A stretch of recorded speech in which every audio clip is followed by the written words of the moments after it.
الحمد لله رب العالمين والصلاة والسلام على سيد الأنبياء والمرسلين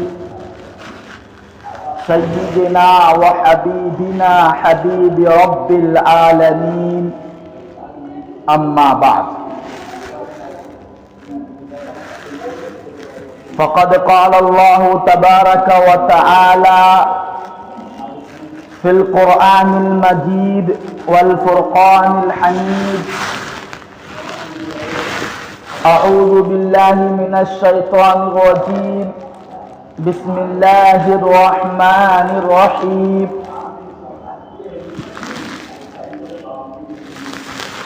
والذين جاهدوا فينا لنهدينهم سبلنا صدق الله العظيم. محترم عزیز دوستوں، بزرگوں اور ساتھیوں،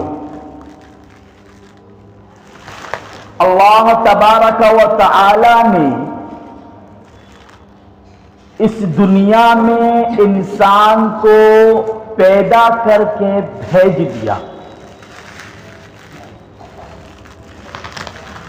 اور ساتھ ہی ساتھ بھیجنے کا مقصد بھی بیان کر دیا کہ ہم نے جو تم کو اس دنیا میں بھیجا ہے سیر سپاٹے کے لیے نہیں بھیجا، مستی کے لیے نہیں بھیجا، پیسے کمانے کے لیے نہیں بھیجا، بال بچوں میں مشغول مصروف ہونے کے لیے نہیں بھیجا۔ کیوں بھیجا پھر؟ اس لیے بھیجا تاکہ تم لوگ میری عبادت کرو،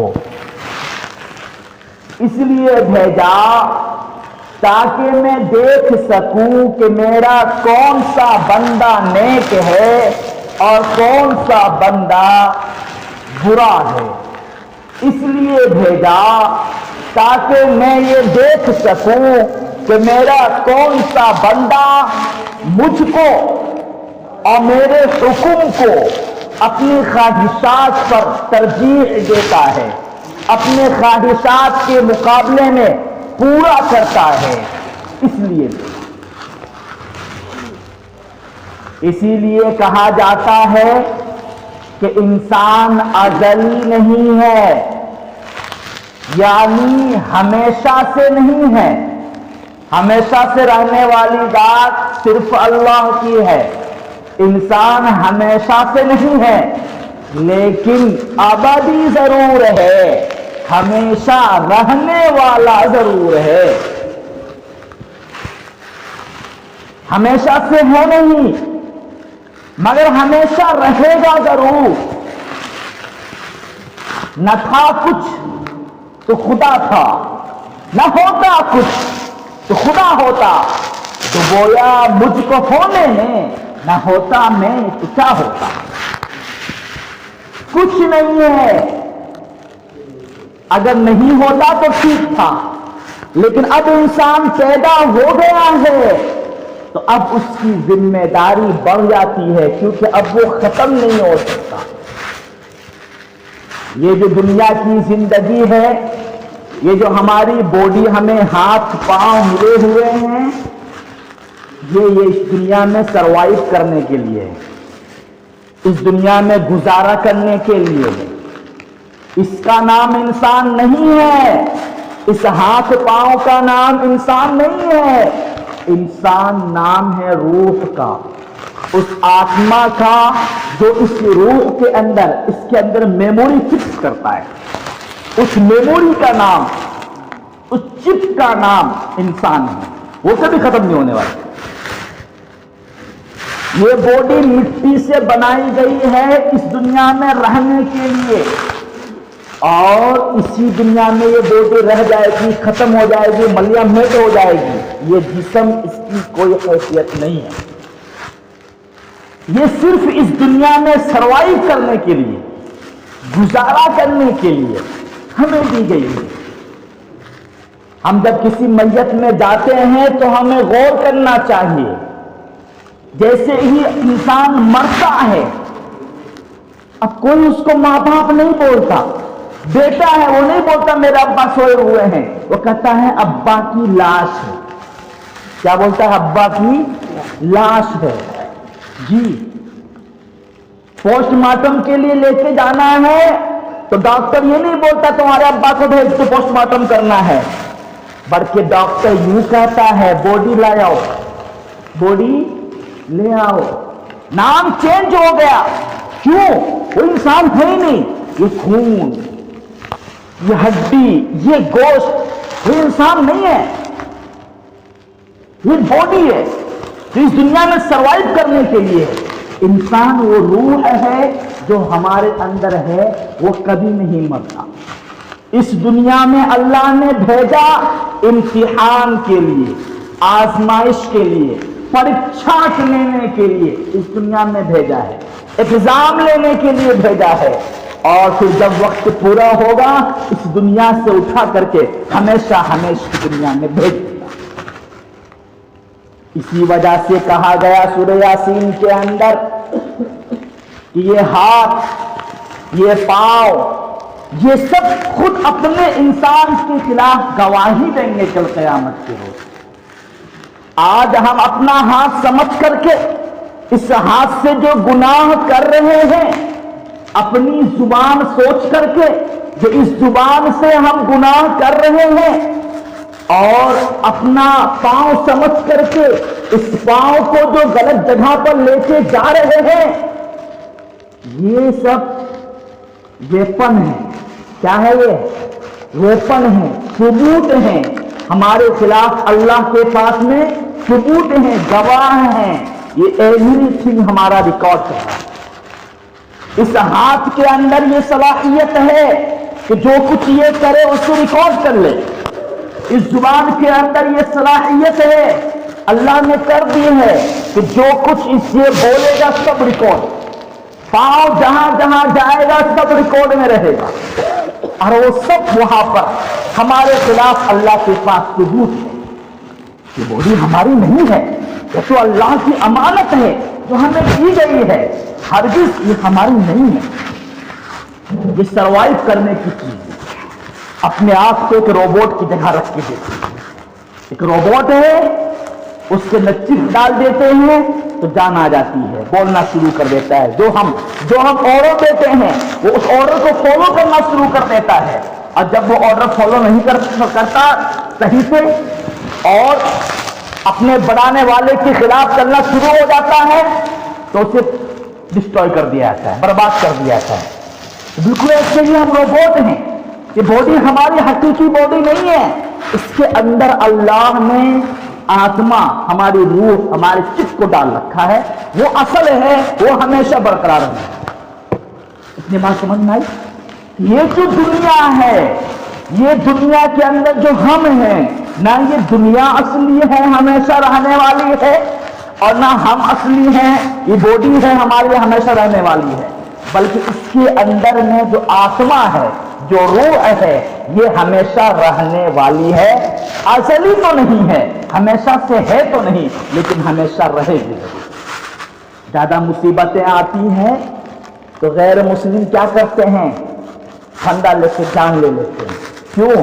تاکہ زندگی سے نجات مل جائے گی تو سکون مل جائے گا. نہ، اس سے بڑی مصیبت میں چلے جاتے ہیں. جب مصیبت آئی تو کہنے لگے مر جائیں گے، مر کے بھی چین نہ آیا تو کہاں جائیں گے؟ اگر مر ہی گئے، سکون نہ ملا، اس سے بڑی مصیبت میں چلے گئے تو کیا ہوگا؟ یہ دنیا دار الامتحان ہے. یہ دنیا ہمارے عیش و عشرت کے لیے نہیں ہے. اللہ نے صاف کہا الدنیا سجن المؤمن وجنت الکافر. دنیا انسان کے لیے، مسلمان کے لیے ایک قید خانہ ہے، اور کافروں کے لیے جنت ہے. قید خانہ سمجھتے ہیں؟ صرف جتنا آپ زندہ رہ سکے اتنا کھانا دیا جاتا ہے، جتنے میں آپ سو سکے، لیٹ سکیں، اتنا بڑا ہمارا کمرہ ہوتا ہے. جتنا پانی ہم پی سکے صرف اتنا پانی دیا جاتا ہے.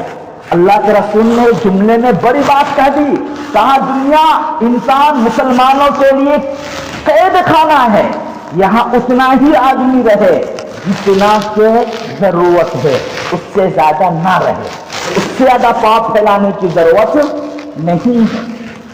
ایک جگہ اور فرمایا حضور صلی اللہ علیہ وسلم نے کہ دنیا میں ایسے رہو جیسے مسافر، دنیا میں ایسے رہو جیسے مسافر۔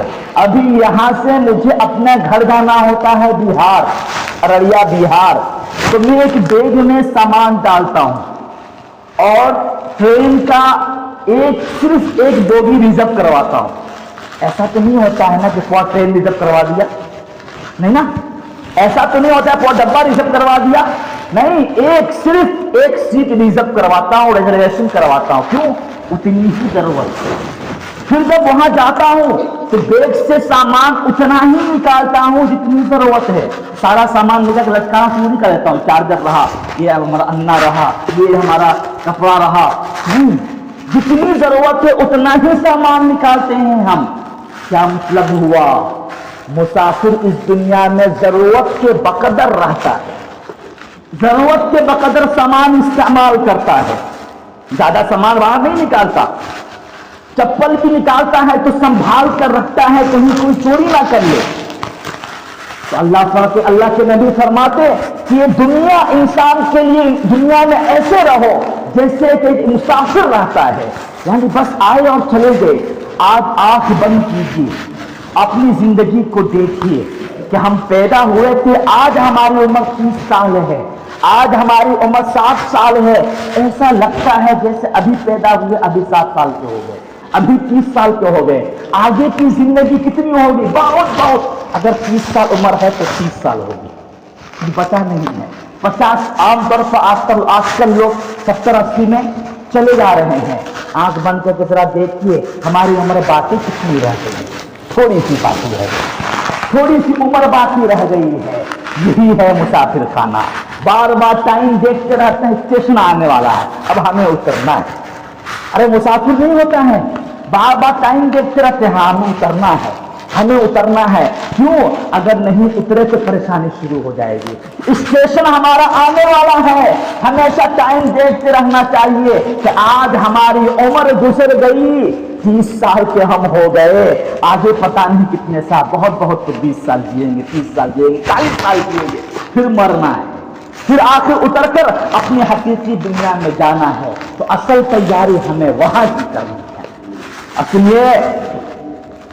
سنیے، یہاں پر جو ہم نے بڑی بڑی بلڈنگیں کھڑی کر رکھی ہیں، اس دنیا میں جو ہم نے بڑے بڑے بزنس شروع کر رکھے ہیں، بڑے بڑے پاؤ پسار رکھے ہیں، دنیا بھر کے جھمیلے تیار کر رکھے ہیں، اس کی کیا اوقات ہے؟ اس کی کیا اوقات ہے؟ اللہ کے سامنے میں اس کی کیا حیثیت ہے؟ خود حضور صلی اللہ علیہ وسلم کی زبانی سنیے۔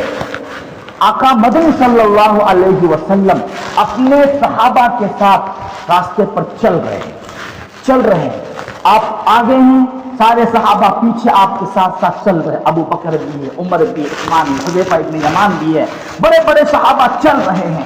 اچانک سے ایک مرا ہوا کتا نظر آتا ہے۔ کیا ہوا؟ مرا ہوا کتا نظر آتا ہے۔ حضور فون کھڑے ہو جاتے ہیں کتے کے پاس، کا رک جاؤ، اس کے بعد کہتے ہیں بولی لگاؤ، اس کتے کی قیمت کتنی ہے؟ کیا فرمایا؟ مرا ہوا کتا ہے، اور کیا فرمایا؟ اس کتے کی قیمت کتنی ہے؟ اللہ کے نبی بولی لگوا رہے، سب خاموش بیٹھا۔ اللہ کے رسول، اس کو تو کوئی 1 روپے فری بھی نہیں لے گا۔ کیا کہا؟ اس کو تو کوئی فری میں بھی نہیں لے گا، اس میں پھینک رکھا ہے، کوئی فری میں بھی نہیں خریدے گا۔ کہا سنو، اللہ کے پاس میں اس دنیا کی قدر و قیمت اس سے بھی کم ہے۔ یہ جو جھمیلے ہم نے 24 گھنٹے سے پالے ہیں نا، کوئی حیثیت نہیں، کوئی اوقات نہیں، کوئی قیمت نہیں ہے اس کی، اس سے بھی کم ہے۔ پچھلے جوڑ میں گیا، ایک صاحب نے یوں کہا، الوقت اثمن من الذهب، اور ایسا پیش کیا اس کو جیسے لگ رہا ہو کہ حضور کا قول ہے، کوئی حدیث ہے نا، علماء سمجھ جاتے ہیں، کہنے کا انداز الگ ہوتا ہے، او کما قال علیہ الصلوۃ والسلام، اس طرح کے جملے استعمال کرتے ہیں یہ بتانے کے لیے کہ یہ حدیث ہے۔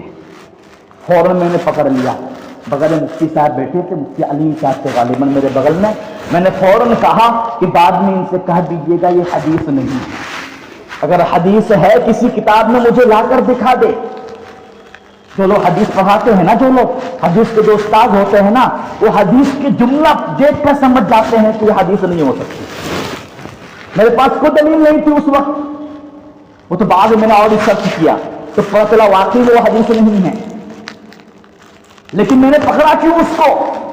کہہ رکھا ہے الوقت اثمن من الذهب، وقت سونے سے زیادہ قیمتی ہے، وقت سونے سے زیادہ قیمتی ہے۔ کیا کہا؟ وقت سونے سے زیادہ، سونا ارے سلور مطلب گولڈ، وقت گولڈ سے زیادہ قیمتی ہے۔ اور کیا کہ یہ حضور کا قول ہے۔ میں نے فوراً کے ساتھ میں کہا انہیں کہہ دیجیے گا حضور کا قول یہ نہیں ہو سکتا، حضور کا قول نہیں ہو سکتا۔ کیوں؟ کیونکہ اس کے اندر حضور یہ لفظ کہا جا رہا ہے کہ وقت سونے سے زیادہ قیمتی ہے، اس کا مطلب یہ ہے کہ وقت بھی، سونا بھی قیمتی چیز ہے، گولڈ ایک قیمتی چیز ہے۔ زبان رسالت سے کبھی بھی دنیاوی دولت کو قیمتی نہیں بولا گیا۔ سمجھے؟ جو حدیث پڑھانے والے علماء ہیں نا، آرام سے پکڑ لیتے ہیں، زبان رسالت سے، حضور کی زبان سے کبھی بھی دنیاوی دولت کو قیمتی کسی بھی انداز سے کبھی نہیں کہا گیا۔ اگر آپ یہ کہیں گے کہ وقت سونے سے زیادہ قیمتی ہے تو اس کا مطلب یہ ہے کہ سونا بھی ایک قیمتی چیز ہے، سونے کی بھی ایک اہمیت ہے، جبکہ صاحب رسالت جس کی زبان سے، صاحب شریعت جس کی زبان، جس کا چلنا پھرنا ہر چیز شریعت ہے، اس کی زبان سے اس طرح کے جملے کبھی نہیں نکلتے۔ طالب علم ہوتا ہے نا، طالب علم ایک طالب علم پڑھنے والا ہوتا ہے، وہ معیار ہوتا ہے، اس کو جب رزلٹ نکلتا ہے، اسٹوڈنٹ چھاتر جب رزلٹ نکلتا ہے تو اس ایک طالب علم کو دیکھ کر اپنے آپ کو پڑھتے ہیں کہ فلاں صاحب ہیں، ان کے 94 نمبر ہیں، ان سے صرف 2 نمبر کم میرا ہے، مطلب میں ٹھیک ٹھاک ہوں۔ فلاں جو طالب علم بہت مشہور ہے پڑھنے میں، اس سے 2 نمبر میرا زیادہ ہے، مطلب میں اچھا ہوں۔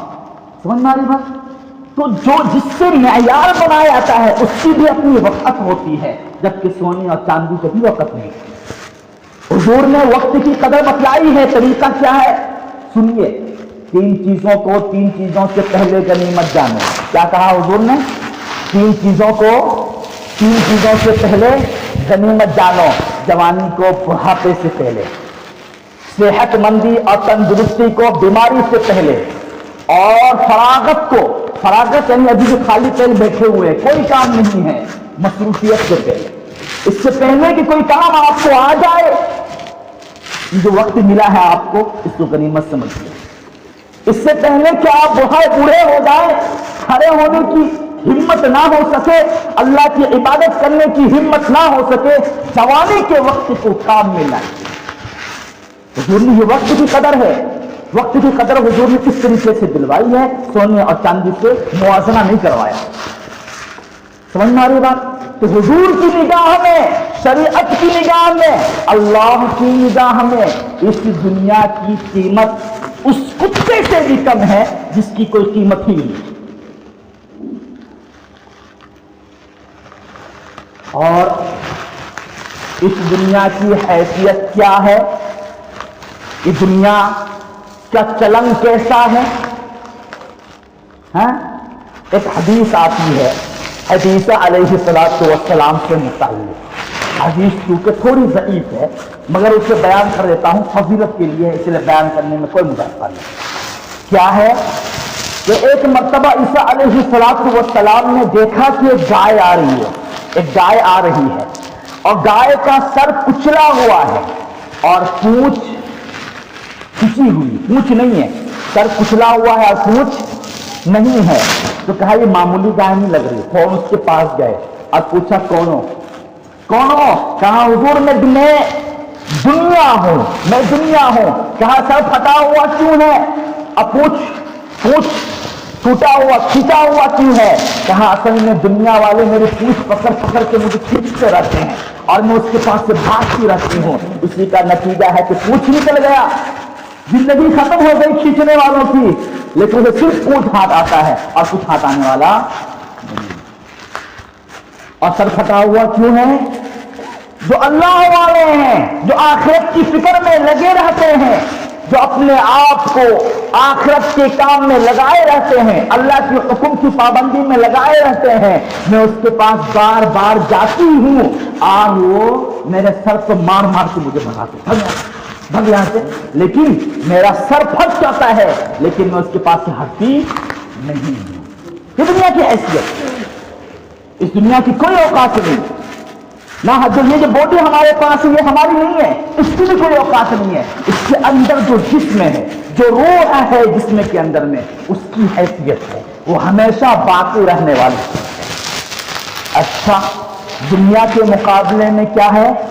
آخرت۔ اصل گھر ہمارا وہی ہے، یہاں تو ہم مسافر ہیں، ہمارا اسٹیشن آخرت ہے، ہماری منزل آخرت ہے۔ اور آخرت کو آخرت کیوں بولتے ہیں؟ آخر مطلب آخر میں آنے والا، کیونکہ وہ آخری منزل ہے، اس کے بعد وہاں سے کہیں اور جانے کی ضرورت ہی نہیں پڑے گی۔ لوگ کہتے ہیں نا، وہ فضائل اعمال میں آپ نے سنا ہوگا، اگر کوئی فلاں عمل کرے گا تو اسے 70 بیویاں ملے گی، کوئی فلاں عمل کرے گا 500 بیویاں ملے گی، 500 حور ملیں گے۔ لوگ کہتے ہیں اتنی ایک تو سنبھل نہیں رہی ہم سے، 500 لے کر کیا کریں گے، 70 لے کیا کریں گے؟ اس لیے کہ وہ ہمیشہ ہمیشہ کی زندگی ہے، ایک سے کیسے کام چلے گا؟ من نہیں بھرے گا، کوئی انتہا نہیں ہے، کوئی متعین نہیں ہے، وہ ہمیشہ ہمیشہ کی زندگی ہے، اس لیے جتنی مل جائے اتنی کم ہے۔ سمجھ میں آ رہی میری بات؟ وہ ہمیشہ ہمیشہ کی زندگی ہے، اس کی کوئی حد متعین نہیں ہے، جتنی مل جائے کم ہے۔